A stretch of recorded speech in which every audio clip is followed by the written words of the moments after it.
요즘 친구들과의 만남이나 모임이 어떠신가요? 오랜 친구와의 관계가 갑자기 불편해지셨다고요? 처음에는 편했던 친구 관계가 어느 순간 점점 어색해지며 이제는 만나지 말아야 하나라는 고민이 생깁니다. 이런 고민을 하시는 분들은 그래도 남을 배려하는 마음을 가지신 분들입니다. 그리고 어떻게 하면 이 관계나 모임을 좋은 방향으로 유지할 수 있을까라고 고민하고 해법을 찾으려는 분들입니다. 이런 마음이 없다면 이런 고민을 아예 하지 않습니다. 그저 모임이나 만남의 시간을 자신의 필요에 의해서 이용할 뿐입니다. 그렇다면 이러한 상황을 어떻게 풀어가야 할까요? 오늘 준비한 이야기들이 이런 분들에게 해답이 되기를 바랍니다. 주제가 마음에 드신다면 공손히 좋아요 부탁드리겠습니다. 이제 시작하겠습니다. 옛날 한 마을에 수라와 바라타라는 두 친구가 있었습니다.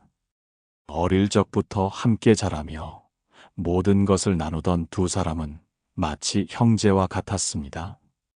그러나 세월이 흐르면서 두 사람의 길은 점점 달라졌습니다. 수라는 조용한 삶을 원했고 마음을 닦으며 수행하는 것이 행복했습니다. 반면 바라타는 더 많은 부와 명예를 원했습니다. 그는 사람들과 어울려 큰 일을 꾸미고 힘을 얻기 위해 노력했습니다. 어느 날 바라타가 수라를 찾아와 말했습니다. 수라야, 세상은 힘이 있어야 원하는 걸 얻을 수 있어. 넌 언제까지 그렇게 조용히 살 거니? 내 옆에서 함께 더 큰 일을 해보는 건 어때? 수라는 조용히 바라타를 보았습니다. 어릴 때는 모든 것이 같았지만 이제는 서로 다른 길을 가고 있음을 깨달았습니다. 바라타와 함께하는 시간이 점점 불편해졌고 어색한 침묵이 늘어만 갔습니다. 그날 밤 수라는 고민 끝에 부처님을 찾아갔습니다. 수라의 이야기를 들은 부처님께서는 연못을 가리키며 말씀하셨습니다. 이 연못의 연꽃을 보아라. 같은 물에서 피어나도 어떤 꽃은 먼저 피고 어떤 꽃은 나중에 핀다. 어떤 꽃은 햇빛을 향해 높이 오르고 어떤 꽃은 조용히 머무른다. 하지만 그것이 잘못된 것인가? 수라는 조용히 연꽃을 바라보았습니다. 부처님께서는 다시 말씀하셨습니다. 모든 인연은 강물과 같다. 어떤 인연은 오래 함께 흐르지만 어떤 인연은 갈라져 흘러간다. 그것을 억지로 붙잡으려 하면 괴로움만 남을 뿐이다. 수라는 그제야 깨달았습니다. 친구 관계도 자연스럽게 흐르는 것이며 더 이상 같은 길을 걷지 않는다면 억지로 이어갈 필요가 없다는 것을. 그날 밤 수라는 바라타에게 편지를 남겼습니다. 바라타야, 우린 오랜 친구였고 함께했던 시간이 참 소중했다. 하지만 이제 나는 나의 길을 가려 한다. 너는 너의 길에서 더 빛나길 바라며 나는 나의 길을 조용히 걷겠다. 우리 인연이 미움이 아닌 좋은 기억으로 남기를 바란다. 그리고 수라는 조용히 떠났습니다. 처음엔 바라타는 화가 났습니다. 하지만 시간이 지나면서 깨달았습니다. 어떤 인연은 억지로 붙잡으려 할수록 더 큰 괴로움이 생긴다는 것을. 그리고 인연을 놓을 때 비로소 새로운 관계가 시작될 수 있음을. 모든 인연이 영원하지는 않습니다. 처음에는 영원할 것 같다는 착각 속에 빠져 살지만 어느 순간 내가 착각 속에 빠져 있다는 것을 인정할 때가 옵니다. 관계가 불편해졌다면 먼저 그 원인을 살펴보아야 합니다. 그리고 그 원인이 서로의 노력으로 바뀔 수 있는 것이라면 노력해서 바꾸는 것이 가장 합리적입니다. 그러나 그렇지 않다는 결론에 도달한다면 불편한 관계에 종지부를 찍는 것이 서로에게 이익이 될 것입니다. 오히려 억지로 이어가려 하면 더 큰 괴로움이 생기게 됩니다. 자연스럽게 멀어지는 인연을 두려워하지 말고 받아들여야 합니다. 다음 이야기를 들어보세요. 지금까지 영상이 좋으셨다면 지금 생각나는 분께 공유로 공유 선업을 쌓으시기 바랍니다. 오래전 한 사찰에 법운 스님이 계셨습니다. 법운 스님은 깊은 지혜를 가진 분으로 많은 신도들이 그의 가르침을 듣기 위해 절을 찾곤 했습니다. 어느 날 한 신도가 사찰을 찾아왔습니다. 스님, 저는 오랜 친구와의 관계 때문에 고민이 많습니다. 어릴 적부터 같은 마을에서 자라며 마음이 통하는 친구라고 생각했지만 요즘은 자기의 생각만을 고집합니다. 자신 생각이 다 옳은 듯 말을 합니다. 이해해 주려고 했지만 견디기가 어렵습니다. 함께 있어도 공허함만 남으니 이런 변화를 어떻게 받아들여야 할까요? 법운 스님은 신도를 데리고 절 밖으로 나섰습니다. 그들은 산길을 따라 걸어갔습니다. 한참을 가다 스님이 걸음을 멈추며 말했습니다. 자네, 이 길을 한번 보게. 우리가 지금까지 함께 걸어왔지만 이 길이 어디까지 이어질지는 아무도 모르는 법이지. 신도는 스님의 말을 듣고 길을 바라보았습니다. 산길은 곧 두 갈래로 나뉘어 있었습니다. 자네와 친구도 이 길과 같네. 처음에는 같은 길을 걸었지만 언젠가 각자의 길을 가야 할 순간이 오지. 그 순간을 억지로 붙잡으려 하면 오히려 더 힘들어질 뿐이네. 신도는 고개를 끄덕였습니다. 스님은 길에 놓인 작은 돌 하나를 주워 들었습니다. 이 돌을 보게. 길을 걸을 때 어떤 돌은 잠시 신발에 끼어 우리를 아프고 괴롭게 하기도 하고 어떤 돌은 우리에게 도움이 되는 디딤돌이 되기도 하지. 하지만 우리는 그 돌을 계속 신발 속에 넣어두지 않네. 불편한 돌은 조용히 내려놓고 다시 걸어가는 법이지. 신도는 깊이 생각했습니다. 불편한 친구 관계도 신발 속의 돌과 같을 수 있겠구나. 계속 품고 가려 하면 걸을 때마다 불편해지고 아프기만 하겠지. 차라리 조용히 내려놓는 것이 더 현명한 일이 아닐까? 신도는 스님께 고개 숙여 인사했습니다. 스님, 이제 알겠습니다. 저와 친구는 같은 길을 걸어왔지만 이제는 서로 다른 길을 가야 하는 순간이 온 것이겠지요. 억지로 함께 걷는다면 오히려 서로에게 더 큰 짐이 될 수도 있겠군요. 법운 스님은 웃으며 말했습니다. 그렇지. 그리고 떠난 인연을 미워하지 말게. 길은 끝이 있는 것이 아니라 언제든 다시 만날 수도 있는 법이니까. 신도는 마음이 한결 가벼워졌습니다. 이제는 억지로 관계를 붙잡지 않고 자연스럽게 흘려보낼 수 있을 것 같았습니다. 그리고 그는 조용히 자신만의 길을 걸어가기 시작했습니다. 사람의 인연은 길과 같습니다. 같은 길을 함께 걷다가도 언젠가는 자신의 길을 찾아갈 수밖에 없습니다. 서로의 목적지가 다르니까요. 변화하는 것이 만물의 이치이니 사람 또한 바뀌지 않을까요? 그러나 우리가 잊지 말아야 하는 것은 그들과 보내왔던 좋은 시절의 추억만큼은 소중히 여기면 된다는 것입니다.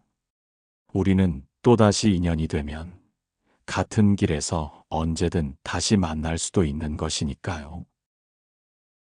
다음은 두 친구와 부처님 이야기입니다.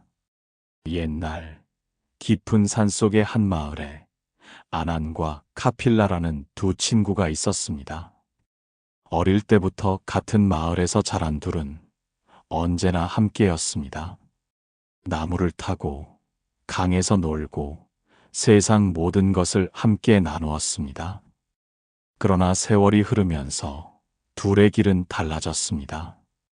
아나는 마음이 평온한 사람이었고 세상의 이치를 깨닫고 싶어 수행자의 길을 걷기로 했습니다.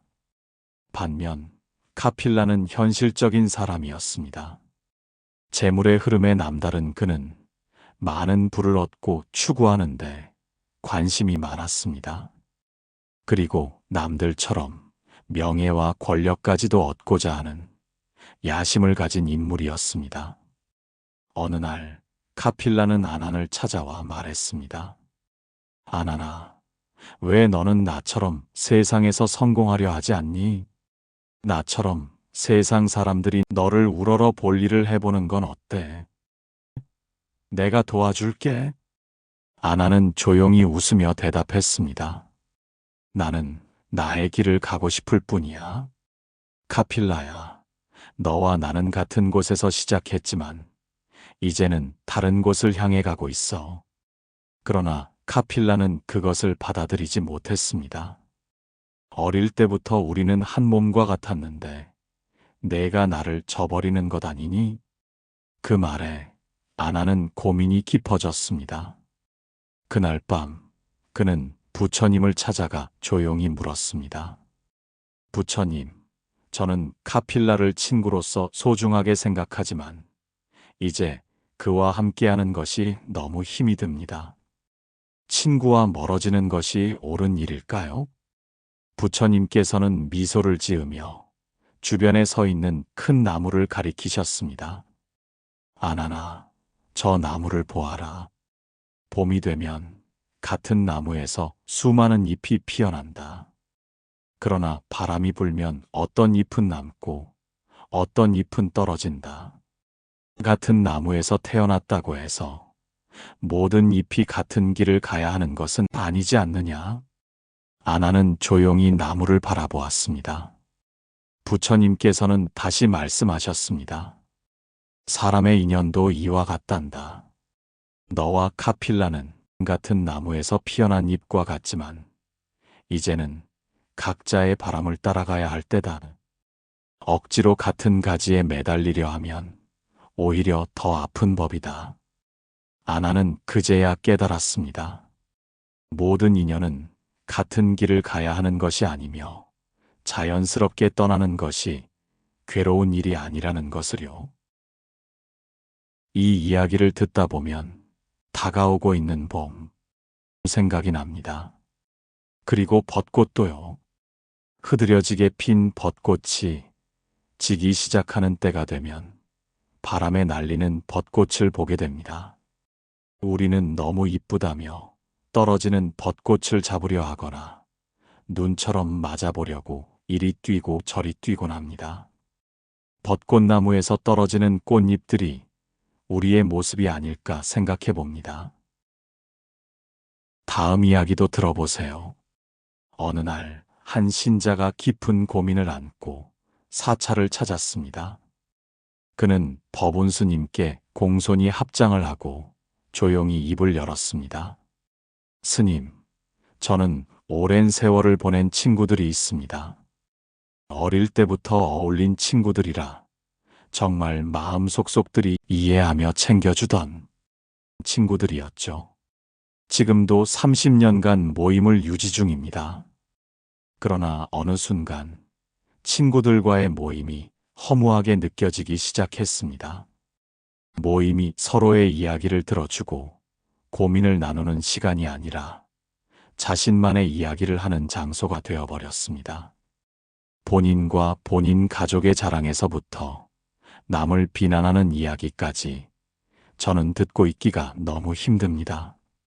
정말 과거의 모습이 그립습니다. 어떻게 해야 할까요? 스님은 신자의 말을 조용히 들은 뒤 미소를 지으며 등불 하나를 가져와 불을 밝혔습니다. 자네, 이 등불을 한번 보겠는가? 신자는 등불을 바라보았습니다. 등불의 빛은 따뜻했고 방 안의 벽에는 희미한 그림자가 생겼습니다. 스님은 손을 들어 등불 위로 살짝 움직이며 말했습니다. 자네, 내 손을 보게. 내가 손을 어디에 두느냐에 따라 그림자의 방향이 달라지지 않는가? 신자는 조용히 그림자의 움직임을 바라보았습니다. 스님은 다시 말을 이었습니다. 등불은 한 곳에서 빛나고 있지만 사람마다 서 있는 위치에 따라 그림자는 서로 다른 방향으로 생기네.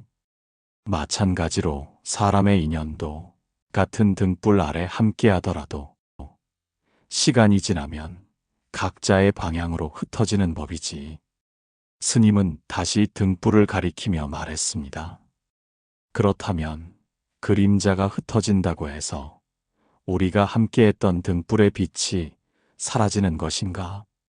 신자는 가만히 등불을 바라보다가 고개를 저었습니다. 아닙니다, 스님.